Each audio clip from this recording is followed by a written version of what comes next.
이번 제2강에서는 앞서에서 말씀드렸던 것처럼 중형이라고 하는 것은 사서의 총괄이자 작은 주역이라고 말한 바가 있었는데, 거기에서 사서의 총괄이 될 수 있었던 이유가 무엇인가?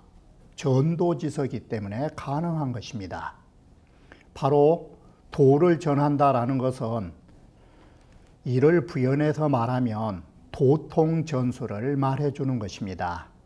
그러하므로 도통전수라 하는 것, 육아에서의 도통전수, 즉 이러한 도통의 전수의 맥락은 어떤 맥락으로 이어왔는가를 도표를 통해서 살펴보기로 하겠습니다. 보시는 바와 같이 이 도통이라고 하는 것, 육아의 도가 어떻게 전승되어 왔는가, 이를 도표로 보시면은 여기에서 크게 두 가지로 나눠보는 것입니다. 도통의 전수는 사망오제로부터 주자에 이르기까지를 적어놨지만 그 이후로도 전승된 건 사실입니다.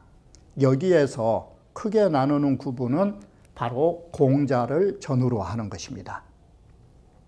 이건 무엇 때문에 그러하는가? 공자를 전후로 나누는 것은 칠서의 의미에서 말씀드렸던 것처럼 공자 이전에 나온 책은 시서역인 것입니다. 공자 이후로 맹자까지 나오면서 사서가 정립된 것입니다. 바로 사서 삼경에 구분점이 있었다는 것은 뭘 의미하게 되는가? 공자 이전과 공자 이후에 도통이 달라지는 그것이 무엇이 달라지는가? 바로 공자를 기점으로 해서 공자의 이전에는 바로 누가 중심이 되는가? 이것은 정치인이 곧 도통의 전수자가 되는 것입니다. 이것을 앞에서 말씀드린 것처럼 정교가 일체된 세계가 되는 것입니다. 정교일체라는 것은 뭘 의미하고 있느냐? 정치인이 교육자라는 뜻인데, 여기에는 정교일치는 요순으로부터 주공까지는 어떤 것을 가지고 있느냐? 성인의 덕을 내면으로 가지시면 성인의 지위에 올랐다라고 하는 지위가 왕의 자리나 왕을 돕는 자리로 된 것입니다. 바로 공자 이전은 성인의 덕과 성인의 지위로서 통치자의 지위 속에 서 있기 때문에 정치인은 곧 뭐가 되느냐? 철학자가 된 것입니다. 이것이 공자 이전까지의 성인들은 성인의 덕으로 성인의 지위를 가지셨던 것입니다. 그런데 이러한 것이 어디에서부터 달라지느냐? 공자 이후로부터 달라지는 것입니다. 그래서 공자를 기점으로 해서 공자 이후로 주자까지 내려오면서 이분들이 큰 벼슬을 한 적이 있는가? 한 분도 없는 것입니다. 바로 공자 이후로는 무엇이 달라지느냐? 정교가 일체되었던 것이 정교가 분리되는 것입니다. 그래서 통치자는 통치자로서의 존재하는 것이고, 공자 이후로는 교육자는 교육자로서 존재해서 정치와 철학이 분리되게 되는 것입니다. 바로 이것이 도통전수에 크게 나눠보는 두 가지의 맥락이라고 하는 것입니다. 그러면 이 사망오제로부터 죽음까지 오는 이때가 정교 일체 시대인데, 여기에서도 다시 약간의 구분은 있는 것입니다. 어떤 구분이 있느냐? 사망오제와 신롱시까지는 어떤 시대인가? 바로 신롱시까지는 신과 인간이 혼합된 세계가 되는 것입니다. 그렇기 때문에 예를 들어서 복희신은 사신인수, 뱀의 몸에 사람 머리를 가지고 있다라는 것, 이건 순수한 인간이 아닌 것입니다. 이건 신인 것입니다. 반은 신이고 반은 인간인 모습을 가지고 있는 것입니다. 신롱시, 인신우수, 사람의 몸인데 머리는 소를 가지고 있다라는 것, 바로 반절은 인간인데 반절은 신인 것입니다. 바로 이러한 시대가 신롱시까지 나온 것입니다.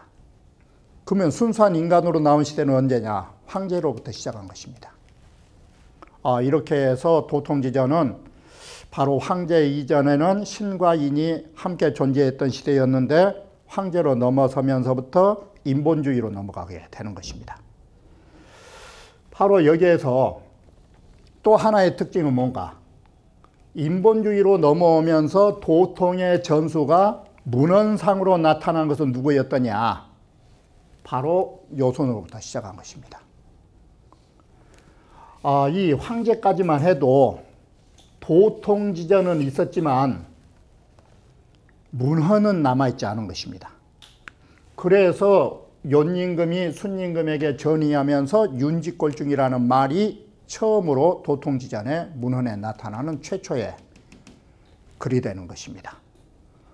이렇게 해서 요손으로부터 도통지전에 중자가 나타나게 되었고 공자에 이르러서 중용에서 군자중용이라 해서 공자께서 중용을 직접적으로 언급하게 되는 것입니다.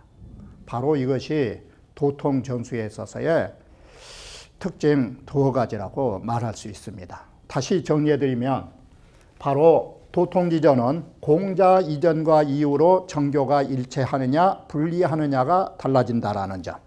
두 번째, 삼항오제로부터 주공까지의 정교 일체 시대에도 신인이 함께 존재하는 것과 순전한 인간으로 분류하게 된다라는 것. 그게 황제가 기점이 된다라는 것. 세 번째는 바로 도통의 전수가 문헌상에 나타나는 것은 요손으로부터 비롯된다라는 것. 이러한 도통의 전수의 특징을 가지고 있다라고 말할 수 있는 것입니다. 그러면 이어서 말씀드리고자 하는 것은 요임금으로부터 처음에 윤직골중이 나오는 것인데, 그러면 요임금으로부터 주공 공자까지 나오면서 똑같은 윤직골중만 말했느냐? 윤직골중은 요임금과 순임금만이 쓰셨지 그 이후에 윤직골중을 말한 적은 없는 것입니다. 자, 요임금이 처음으로 윤직골중이란 말을 하셨을 때 순임금은 여기에 뭔 글자를 붙였느냐? 윤직골중을 이해해 주기 위해서 순임금은 우임금에게 세 구절을 더한 것입니다. 인심유의, 도심유의, 유정유일, 이 12글자를 더해가지고 윤직골중을 해석한 것입니다. 그러면 이것은 뭔 뜻이냐? 인심과 도심이라 하는 거, 이건 인간이 손댈 수 없는 것입니다. 인심과 도심이라고 하는 거, 우리 몸이 있으면 자연적으로 존재하는 필연적인 심리 구조인 것입니다. 그러면 인간이 노력할 수 있는 것은 어디에 있느냐? 정자하고 일자뿐이 없는 것입니다. 후천적으로 공부할 수 있는 것, 그게 정자 일자뿐이 없는 것입니다. 이 공부를 하고 나면 윤직골중이라고 하는 것이 절로 결과물로 나온 것입니다. 순임금은 우임금에게 도통을 전수하면서 윤직골중을 하려면 무엇을 대상으로 해서 우리가 공부할 것인가? 인심과 도심이라고 하는 것을 선택할 줄 알아야 하는 정자의 공부가 있어야 하고, 알았으면 지켜야 한다라는 일자의 공부가 필요하다라는 것을 통해서 윤직골중이 이룩된다라고 도통이 전수된 것입니다. 그러한 것이 공자로 내려오면은 윤직골중은 공자께서 말씀 안 하셨습니다. 그럼 공자는 뭘 가지고 도통을 전수하느냐? 극기복례하면 인이 되는 것입니다. 이와 같이 내 사사로운 몸을 극복한 것은 어디가 대상인가? 몸기자는 그러면 얘는 어디가 대상인가? 바로 몸이라고 하는 것이 인심인 것입니다. 이게 우리는 인심을 극복해서 도심으로 돌아가려고 회복하는 것입니다. 이와 같이 요순의 말과 공자의 말은 분명 다르지만 그 의미는 하나로 이어지고 있는 것입니다. 그리고 안자와 증자로 오면 어떻게 극기복례 방법이 달라지느냐? 중용에서 안현이는 택호중용, 중용을 선택한다라는 것이 정자 공부고, 선택했으면 두 손으로 움켜져서 가슴 속에 새겨서 잊지 않은 것은 뭐냐? 이게 한일자 공부예요. 이게 유정유일 공부예요. 그러면 증자 입장은 어떤 것이 유정유일이냐? 경물치지를 하는 것, 그리고 성의정심으로 하는 것, 이게 일이다.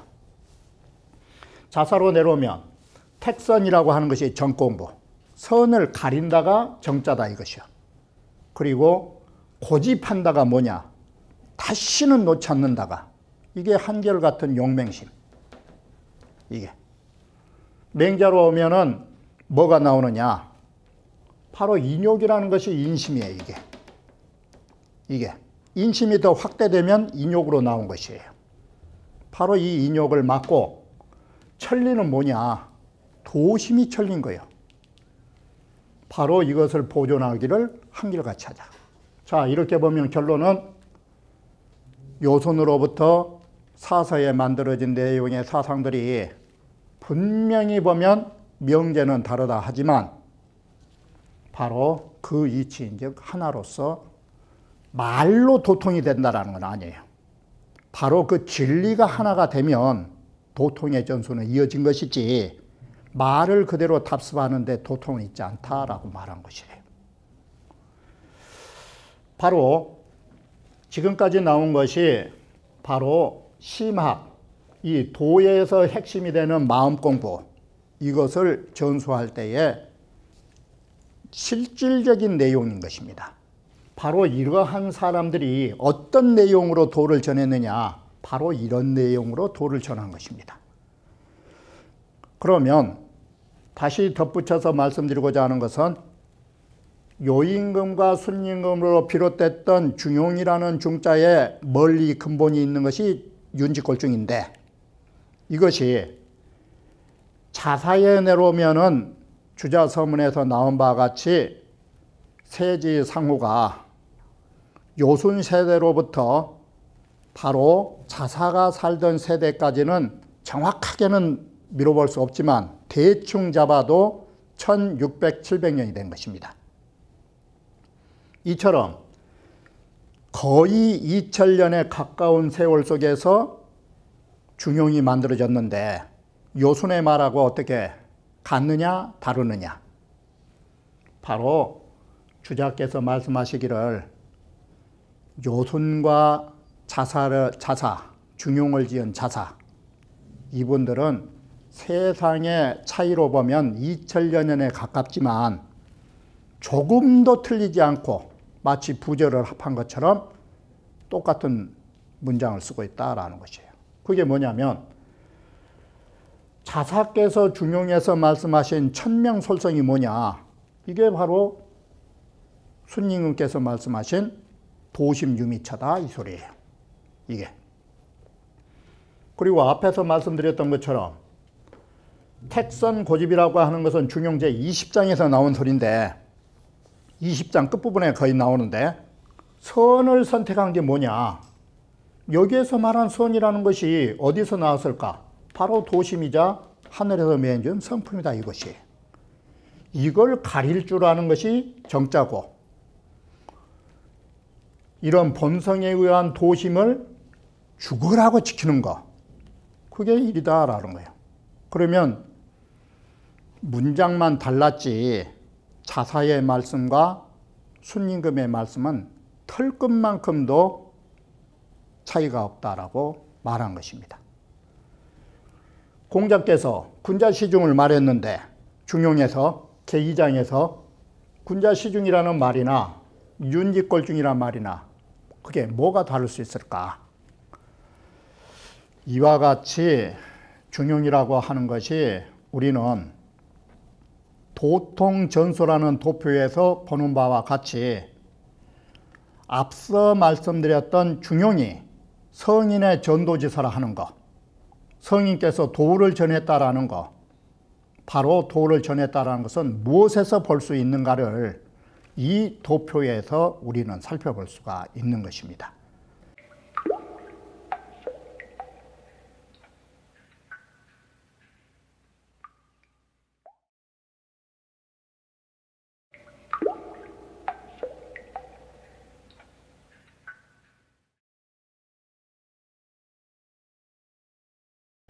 이와 같이 우리가 도를 전했다라는 거 공한 말이 아니라 마음을 어떻게 닫고 우리가 몸가짐을 가져가지고 인간으로서 그 본성을 회복한다라는 거, 이게 전도의 개념이지 도는 도니까 전한 거라고 이런 허무맹랑한 것은 있을 수가 없는 것입니다. 여기에서 말씀드리는 도통전수의 도표와 그 의는 바로 중용의 어떤 의미를 가지고 여기에서 중용의 내용이 전개될 것인가를 바로 이 도통전수의 도표만으로도 충분히 이해할 수 있을 거라고 보는 바입니다. 그러면 앞에 이어서 이제는 본격적으로 경문에 들어가기에 앞서서 중용의 33장이 전체가 어떤 구성으로 단락이 구분되어 있는가를 살펴보면 중용의 전체적 규모를 알 수 있을 거라고 믿는 바입니다. 이 때문에 중용 독법에 나타난 주자의 말씀에 의해서 중용을 구분하여 보면 다음 도표와 같은 단락으로 규정 지을 수가 있는 것입니다. 중용은 보시는 바와 같이 이와 같이 주자께서는 6단락으로 구분을 하셨던 것입니다. 제1단락은 제1장 하나로서 바로 수장에 해당되는 것인데 첫 장에 해당되는 것인데 첫 장에서는 뭘 말하고 있느냐, 천명지 위성이요 솔성지 위도요 수도지 위교라고 하는 성도교라고 하는 중용의 3대 강령을 말하고 있는 것입니다. 거기에 부분에 바로 성품이라 하는 것을 중으로 표현했고 화라 하는 것은 정으로 조화처로 말하게 되었던 것입니다. 이것이 총괄적인 중용 전체를 포괄하면서 제1장이 구성되어 있음을 말해주는 것입니다. 그러면 제2단락의 2절은 어떻게 됐느냐? 제2장으로부터 제11장까지는 바로 군자중용 이하가 제2장에서 나오는 것인데 군자난 중용이로부터 시작하는 이하로 아래의 10장은 바로 중용을 어떻게 우리가 해야 할 것인가. 바꿔 말하면 제2장에서 뭘 말하고 있느냐. 바로 제2장에서 중용이라고 하는 것은 군자만이 가능하고 소인은 중용을 얻지 못한다라고 하는 것은 뭘로 출발하고 있는가. 군자가 바로 이 군자가 중용을 얻은다라는 것은 다른 의미가 아닌 것입니다. 다시 아래에서 말씀드리겠지만 군자가 중용을 했다는 것은 도를 체득한 사람이라는 걸 말한 것입니다. 반대로 소인이 중용에 반대가 됐다는 것은 뭘 의미하느냐. 소인이라고 하는 것은 바로 이 도를 떠난 사람이라는 것을 말해주는 것입니다. 그러면 제3장부터는 무엇을 나가게 되느냐. 왜 사람이라고 하는 것이 도를 떠났단 말은 도를 잃었다라는 말인데 왜 이렇게 사람은 도를 잃을 수밖에 없는 것일까? 이 원인이 무엇일까? 이게 도를 잃을 수밖에 없는 원인은 두 가지가 있는데 첫째는 사회적인 문제. 이게 제3장. 아무리 개인이 훌륭해도 사회 전체적인 구조가 바로 교육이 실시되지 않으면 어지간한 사람들은 모두 다 도를 잃게 된다라는 사회적 책임. 그 다음에는 개인적인 문제, 개인적인 기질의 문제를 가지고 있다라는 것이에요. 이와 같이 제3장은 사회적 문제, 제4장이라고 하는 것은 개인적인 기질의 문제, 이것 때문에 도를 이룬다.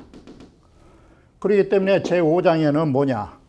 도를 이뤄서 제대로 알지 못하기 때문에, 모르기 때문에 도를 행할 수 없는 것이다. 그러면 도를 얻으려면 뭐가 필요하느냐? 바로 알아야 되겠다. 그러면 알아갖고만 끝나느냐? 행동해야 된다. 행동해갖고 끝나느냐? 우리는 지와 행을 완성해주는 용이 필요하다. 이렇게 해서 제6장에서 순임금의 예를 들면서 모르는 사람이 아니라 정말로 잘하려면 어떻게 알아야 되는가? 도를 얻으려면 바로 순임금의 위대한 지혜로 나가고, 바로 그 다음 장은 세속 사람들의 위대한 지혜가 아닌데도 스스로 잘난 척하는 것, 그것이 행동하지 못하게 된다를 말하게 돼서 제7장이 나가고, 제8장이 나가면 거기에서 뭘 말하게 되느냐? 실제로 잘 행한 사람이 누구냐? 안현이라고. 안현처럼 실행하라고. 그 제9장은 바로 잘못된 용은 안 된다. 그게. 그래서 지인용의 잘못된 부분들. 그리고 제10장 가면 자로문강이라고 해서 정말로 우리가 용을 어디에 써야 할 것인가. 11장 잘못된 용. 이와 같이 우리는 제2장으로부터 제10장이 도를 얻느냐 못 얻느냐를 말하게 되는데, 여기에 관계 속에서 도를 얻게 되는 것과 도를 잃게 되는 원인을 규명하면서 바로 2장부터 11장까지를 써서 중용을 설명하고 있다라고 말한 것입니다. 그러면 제3절에 가면 12장부터 19장까지는 뭐냐? 도라는 것은 어떤 것인가? 도라는 것은 보이는 세계와 보이지 않는 세계로 구분된다. 이게 비와 은인 것입니다. 보이는 도, 보이지 않는 도, 바로 이것이 비와 은의 관계를 가지고, 비와 은은 다시 해당 부분에서 말씀드리겠지만, 형이 상의 현상과 형이 하하의 현상으로서 이하 8장을 가지고 비은을 설명하고 있다라는 것입니다. 바로 도의 본체와 도의 작용이 비은의 관계를 가지게 되는 것입니다. 그리고 제4절에 오면 바로 여기에서 한 장을 더 하기도 하고 여기서 붙여서 보기도 하는 것인데, 제20장이 바로 애공문정으로 공자께서 정치에 관한 부분을 한 절로 끊는 데도 있고 함께 보는 데도 있는 것입니다. 그런데 제20장에 오면은 가장 어떤 것이 두드러지게 나타나느냐? 성자가 가장 구체적으로 나타나기 시작한 것이, 진실할 성자가 나타나는 것이 중용제 20장인 것입니다. 바로 이 20장을 통해서 성자를 말하게 되는 것입니다. 그리고 28장에서 32장은 바로 이 성에 있어서도 학자의 성이 있고 학자의 진실한 공부가 있고 성인의 진실한 공부로 구분지은 것이 대덕과 소덕으로 나가게 되는 것입니다. 그리고 마지막 장은 제1장을 다시 종합해서 끝장으로 맺고 있다라고 하는 것입니다. 그러나 여기에서 더 한 말씀을 드리고자 하는 것은, 이 중용 전체를 구분하는 것은 주자의 견해가 다르고 사서 비지에서 다루는 견해가 다르고, 또 다른 학자들 역시 달라 구분한 것이 다르므로 이는 어디까지나 하나의 참조에 지나지 않는 것이지 확정적이라고는 말할 수가 없는 것입니다. 그러면 중용이라고 하는 것은 어떻게 되어 있는가? 수장에서 제일 처음에 시작한 게 뭐냐? 바로 천명지성으로 시작하는 것입니다. 자, 결론부터 말씀드리면 중용이라고 하는 것은 처음에 가장 하나의 진리를 말하게 되는데 이 진리가 어디에 있느냐? 하늘로부터 시작하는 것입니다. 하늘이 명하여 준 성품이라고. 그러면 중용이 천명지 위성이라는 게 첫 글자인데 중용 마지막에 오면 뭔 글자가 있느냐? 상천지제 무성무치. 바로 이와 같이 중용은 하늘천자로 시작해서 하늘천자로 끝난 것입니다. 바로 이것은 뭘 말해주고 있느냐? 처음에 하나의 진리인 본체짜리 하늘의 진리를 말하고 마지막에 오면 다시 하늘의 진리로 말하게 된 것입니다. 이것이 시언일리아야. 중용의 첫 부분에 하나의 진리를 말해가지고 중간에 오면은 중용은 어떻게 나눠지느냐? 수많은 인간 만사로 벌어지는 것입니다. 이게 하나의 우주가 존재하면 삼라만상이 존재하는 것처럼 우리가 본성 하나를 가지고서 인간이 살아가다 보면 인간의 삶 속에는 수많은 것들이 존재하게 되는 것입니다. 이게 중산이 만사법인 것입니다. 우리는 보는 바와 같이 지인용 3달떡 그리고 5달도, 바로 인간의 사회 구조는 5개로 사회의 조직이 구성되어 있다는 것. 이게 오륜. 그리고 12장 가면은 비은. 그리고 16장 가면 가장 형이상학적인 귀신의 도리. 그리고 지인용을 부수적으로 다시 공부하려면 3달떡이 이루어지지 않으면 3근의 공부를 하라는 것. 그리고 정치한 데는 9가지가 있다라는 것. 그리고 성인에게 바로 천도와 인도는 2가지로 보고 있는 것인데 원래의 하늘 도리가 있고 사람의 도리로 해서 천인 구분이 있고 사람의 경제도 천도와 인도가 있어요. 성인은 천도처럼 하나가 되시서 노력이 없이도 되기 때문에 사람 가운데에서도 천도. 그러나 학자 이하는 노력이 필요하기 때문에 인도. 이래서 천도와 인도는 2가지로 보는 것입니다. 하늘 자체에 천도가 있고 인간으로 보는 것인데 인간 속에서 천도, 인도도 다시 나눠진다라고 말한 것입니다. 그리고 바로 삼중지도, 3가지 정체하려면은 3가지의 가장 중요한 요소들, 그리고 여기에 바로 성인의 작은 덕과 큰 덕, 이러한 구분을 가지고 있고 이러한 것들을 다시 중용의 마지막에 가면 어떻게 되느냐? 다시 하나의 진리로 규합되는 것입니다. 마치 무엇과 같으냐? 중용이라는 거 하나의 씨앗에서 싹이 나기 시작하더니 수많은 가지와 수많은 잎과 수많은 꽃이 피더니 가을 되니까 그 낙엽은 다시 뿌리로 다 되돌아오는 것처럼 중용 마지막 부분에 가면 바로 그 뿌리로 본체로 되돌아온다는 것.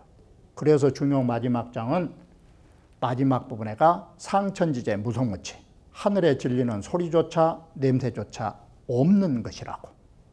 이것이 중용의 전 면모를 가지고 있다라고 말한 것입니다. 바로 이와 같이 6단락으로 7단락으로 구분하는 것은 문장의 전체적인 규모를 말해주는 것이고 바로 시언일리로부터 말보합의일리까지의 이 과정은 뭐냐? 내용이 이렇다라는 것입니다. 이러한 내용으로. 그러므로 결론이 뭐냐? 중용의 요지는 바로 인간의 본성이 종지가 된 것입니다. 하늘이 명하여 준 성품, 이게 우리는 중용의 종지가 되는 것입니다. 이 성품이라고 하는 거, 이것은 인간이 손댈 수 없이 우리는 부여받은 것입니다. 그러면 인간이 할 수 있는 공부는 뭐가 있느냐? 진실입니다. 우리는 거짓이 없이 살려고 하는 거, 이게 바로 우리가 해야 할 공부의 요체라고 하는 것입니다. 그렇게 해서 우리는 진실하려면 그것이 진실이라는 말 누구든지 다 하고 있는데 뭐에 진실해야 되느냐? 지행에 진실해야 되는 것입니다. 아는 것도 정말 거짓이 없어야 되고 실행하는 것도 거짓이 없어야 되는 것입니다. 진실의 대상은 지행을 벗어나지 않는 것입니다. 이렇게 해서 지행이 하나가 되는 그걸로 공부를 해야 되고, 이와 같이 진실을 통해서 지행이 하나가 되면 우리는 어디로 가느냐? 바로 우리는 인간이라고 하는 작은 존재로 태어났지만 진실한 삶을 통해서 지행이 합일되면 우리의 인간상은 뭘로 돌아가게 되는가? 그것이 바로 작은 인간을 벗어버리고 위대한 인간으로 탈바꿈되는 것입니다. 그게 천인합일 사상인 것입니다. 인간과 하늘이 하나 된다라는 것, 이 말은 뭔 말이 되느냐? 하늘이 위대하다면 나 역시 위대한 존재로 바뀌어졌다라는 것입니다. 바로 중용이라 하는 거, 궁극적인 목표가 뭐냐?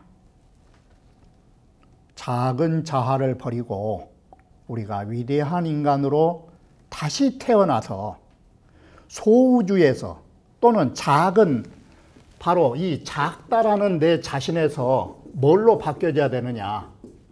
위대한 나로 바뀌어지자라는 것입니다. 이게 천인일체 사상인 것입니다.